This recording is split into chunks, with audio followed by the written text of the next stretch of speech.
Mister Mathur, Sanjeev की attendance इतनी कम है कि चाहकर भी हम कुछ नहीं कर सकते। ये देखिए उसका अटेंडेंस रजिस्टर, और आपकी क्लास में भी ये देखिए आपके दस्तखत। इस तरह तो वो दूसरा रविराज बन जाएगा। मैं नहीं समझती कि उसे इस बार एग्जाम में बैठने का मौका दिया जाएगा।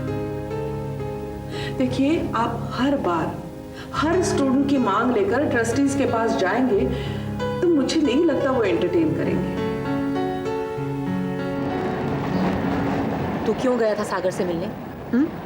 किसने कहा था तुमसे फोन कर उसे जाकर के मिल? फिर तुझे तो सागर पसंद नहीं है ना, फिर क्यों गया था तू उससे मिलने? हाँ, तुझे जो बोलना है ना बोल। अगर तुझे जीत का एहसास होता है। संजीव, जीत और हार का एहसास मुझे कभी नहीं हुआ है, तुझे होता है। हाँ, हमेशा तू जीतना चाहता है, हमेशा तूने दादागिरी की हम लोग पे। जो भी बात अच्छी नहीं लगी उस बात को लेके हल्ला मचाया, हाथ उठाया, हम लोग को मारा है। तूने ना ये सारी फ्रस्ट्रेशंस हम लोग पे निकाली, और हम लोग ने सही है तेरी ये फ्रस्ट्रेशंस, इसलिए तू बात मत कर जीत और हार की। बल्कि सच बात तो ये है कि हमेशा मैं ही हारी हूं, कोई भी बात हो, सागर की बात क्यों ना हो। अरे भाजी आप आइए। कैसे सागर बेटा? जी मैं बिल्कुल ठीक हूँ, आप अंदर तो आइए ना।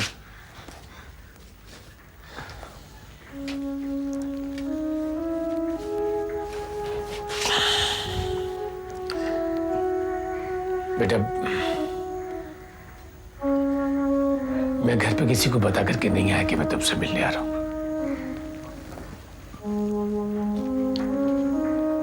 बेटा घर के हालात कुछ ठीक नहीं है, कुछ समझ में नहीं आ रहा मेरे। निकी परेशान सी रहती है, कुछ पूछो तो किसी भी बात का जवाब नहीं देती। यही हाल संजू का है, कुछ भी नहीं बताता मुझे।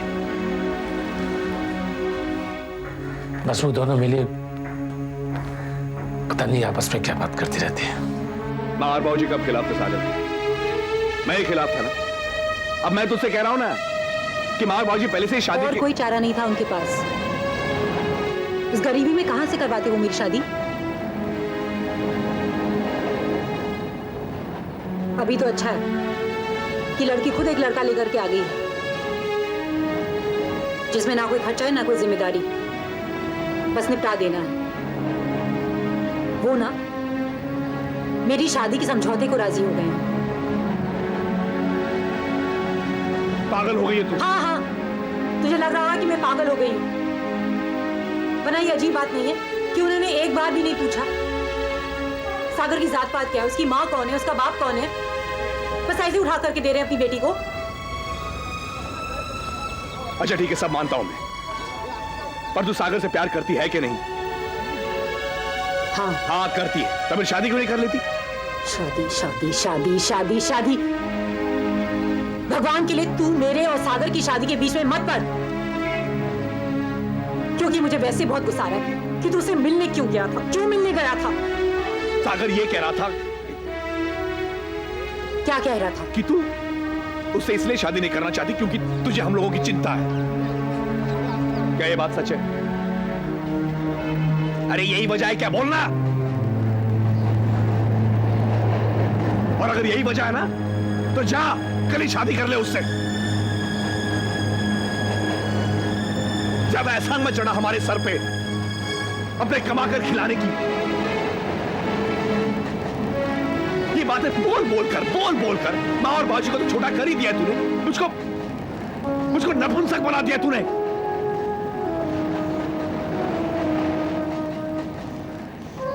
मत देना रोटी एक भी रोटी मत दे घर पे, हम लोग आधी रोटी कम खा लेंगे।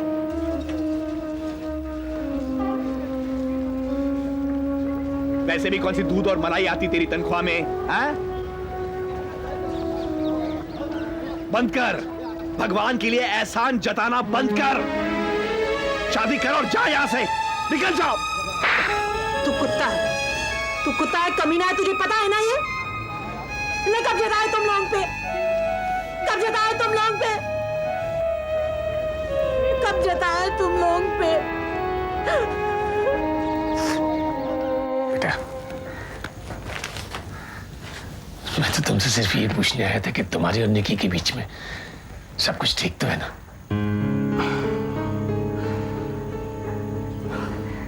नहीं मैडम, मैं ऐसा नहीं होने दूंगा।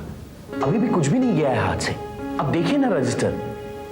मैडम, अगर कल से संजीव रोज कॉलेज अटेंड करना शुरू कर दे तो मैं करूंगा ना कुछ कुछ। मैं उसके घर चला जाऊंगा, उससे मिलूंगा, वो एग्जाम्स भी दे देगा, जरूर देगा। रविराज भी तो एग्जाम्स दे रहा है। ठीक है, देख लीजिए। मैं कोशिश करूंगा मैडम। चलता हूं बेटा। तुमको जो कुछ बताना था वो तुमने बता दिया। अच्छा किया। चलता हूं।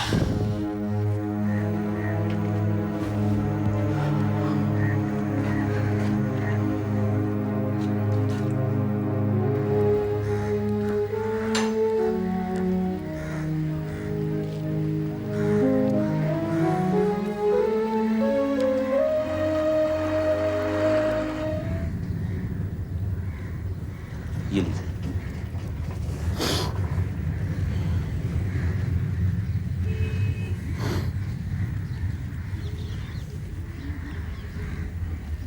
सुनिए। जी बोलिए। जी ये संजीव का घर है। जी हाँ, कहिए। मैं उसका सर हूँ। मैं उसे कॉलेज में पढ़ाता हूँ। मेरा नाम अनिरुद्ध माथुर है। अच्छा अच्छा, हाँ नमस्ते नमस्ते। जी वैसे तो वो इस वक्त है नहीं, लेकिन कोई बात नहीं, आप आइए ना, आप अंदर आइए, अंदर आइए। डॉक्टर 20-25 हजार रुपए कम से कम। ऐसा क्यों डॉक्टर, इतना ज्यादा क्यों? मिस्टर संजीव, मैं आपको कम से कम ही बता रही हूँ। हो सकता है इससे ज्यादा लग जाए।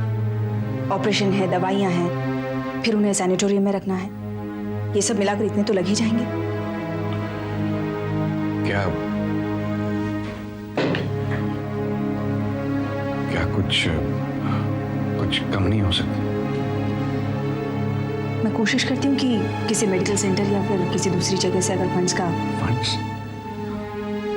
हाँ, आप ऑपरेशन की तैयारियां कीजिए, मैं अपनी तरफ से पूरी कोशिश करती हूँ। जी।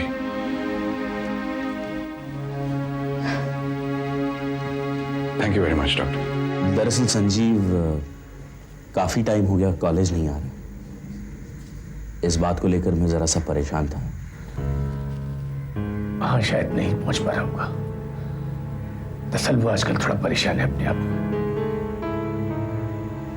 मैं समझ सकता हूं,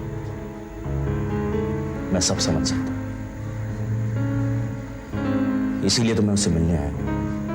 मैं एक बार उससे बात कर लूं, कोई ना कोई हल तो निकल ही आएगा। और फिर यूं कॉलेज छोड़ने से कुछ नहीं होगा। रास्ते होते हैं, रास्ते निकल आएंगे।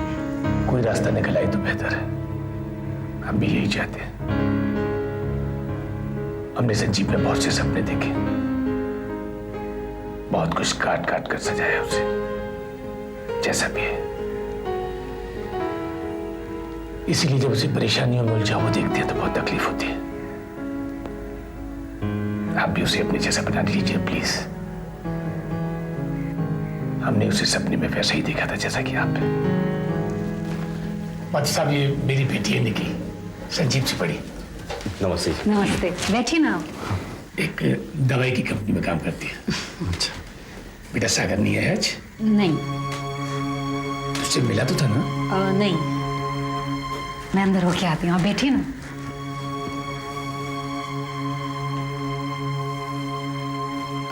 अरे आप तो बैठिए ना। चाय पियेंगे आप? नहीं नहीं, मैं ठीक हूं बिल्कुल। वैसे संजू आता ही होगा। दरअसल उसे अक्सर इतनी देर नहीं होती। संजीव से कहिएगा जरूर कि मैं उससे मिलने आया था। जरूर, लेकिन आप अगर थोड़ी देर रुक जाते तो बड़ा अच्छा होता। वो आता ही होगा। नहीं, अब लीजिए वो आ गया। सर, आप तुम्हें तो सर की याद नहीं आती, लेकिन मैं तुम्हें अक्सर याद करता हूँ। लेकिन आप क्या जा रहे हैं? बेटा शाम से बैठे होते हैं, इंतजार कर रहे हैं। शाम से? मुझे पता नहीं था कि आप आ रहे हैं, वरना। कोई बात नहीं संजीव, मैं तुमसे कल मिलूंगा कॉलेज में। सर रुक जाइए ना 2 मिनट। आप लोग खाना हमारे साथ ही खाते तो बड़ा अच्छा होता। नहीं, अब बहुत देर हो जाएगी। Sir please. नहीं संजीव, फिर कभी। सर लेकिन थोड़ी देर। संजीव तुम। अरे नहीं बेटा, हो सकता है माधव साहब को कुछ काम। कोई बात नहीं, लेकिन आप आइए जरूर प्लीज। मैं जरूर आऊंगा जी। नमस्ते। बाबूजी मैं जरा छोड़ के आइए।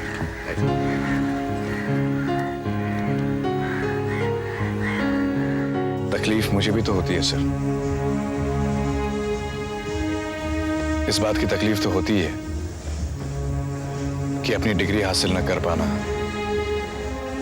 उसमें मुश्किलात आना,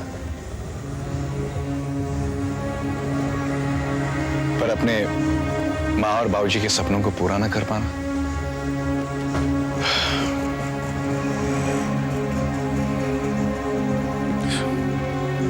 उन्होंने मेरे लिए बहुत सपने देखे हैं सर, और उन सपनों को मेरे कंधों पर डाल दिया है।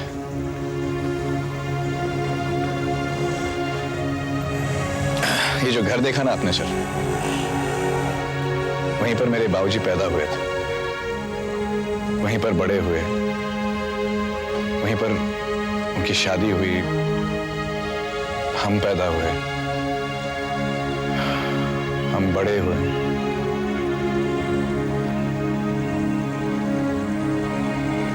काफी लंबा अरसा गुजर गया है सर।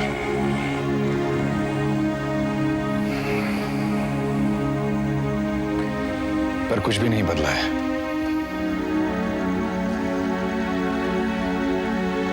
वही काला सूरज,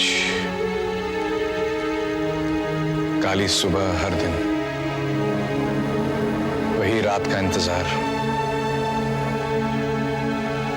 और बीच में एक बहुत बड़ा दिन जिसमें हमारी जंग जारी रहती है सर। हमारे तन से, हमारी भूख से, हमारे निवालों से। इस रोटी, कपड़े और मकान की जंग की धरोहर तो करते आए हैं सर।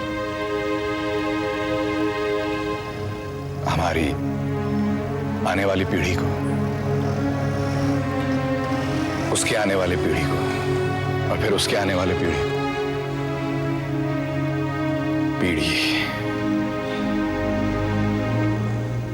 और फिर एक ऐसी पीढ़ी आएगी सर, जिसके लिए सारा दिन काली स्याह सुबह से मिलकर रात बन जाएगी, जिसके लिए कोई सुबह नहीं होगी सर।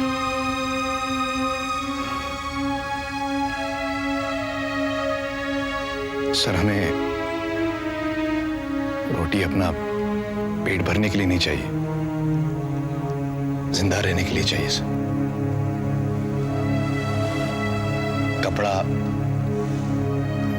हमारे तन को ढकने के लिए नहीं, पर हमारे तन से निकलती हड्डियों को छुपाने के लिए चाहिए।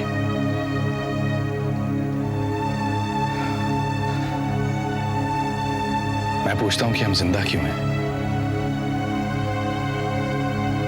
ये मेरा सवाल है सर। हम जलालत पहनते हैं, जलालत खाते हैं, जलालत पीते हैं, और आखिर में जलील होकर रह जाते हैं सर। जहां हमारा दिल जाना नहीं चाहता, वहां पर हमारी मुफलिसियां मिली जाती हैं। अगर कोई कुछ देता है तो जताता है सर।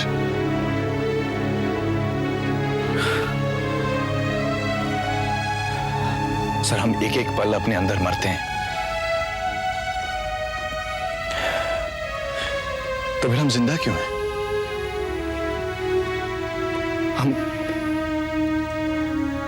ये मेरा सवाल है सर। और आप पूछते हैं कि संजीव कॉलेज क्यों नहीं आए? शिक्षा जरूरी है। सर आपको पता है, इतने सालों में अगर कुछ बदला है तो वो क्या है? तारीखें, महीने और साल। मैं रोज कैलेंडर के पन्ने बदलता हूं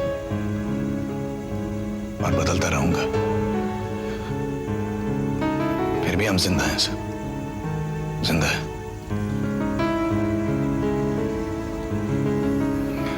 फिर भी हम कोशिश करते हैं पढ़ने की, लिखने की,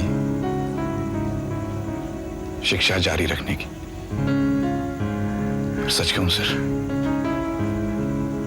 ये फूलों की कविताएं, ये मौसम के लेख, ये प्यार की बातें, ये सब हजम नहीं होती सर। अब ये फूल चुभने लगे हैं।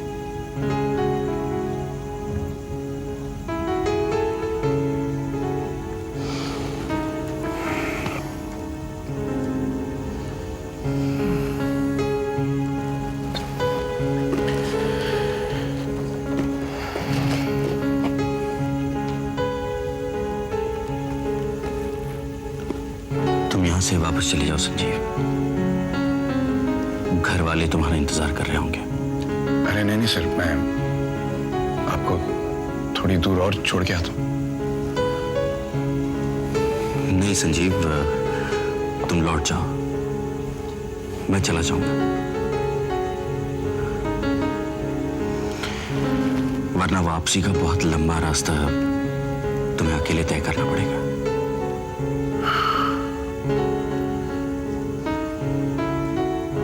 नहीं सर, अब मैं कोई रास्ता अकेले तय नहीं करना चाहता, और वापसी का तो बिल्कुल ही नहीं।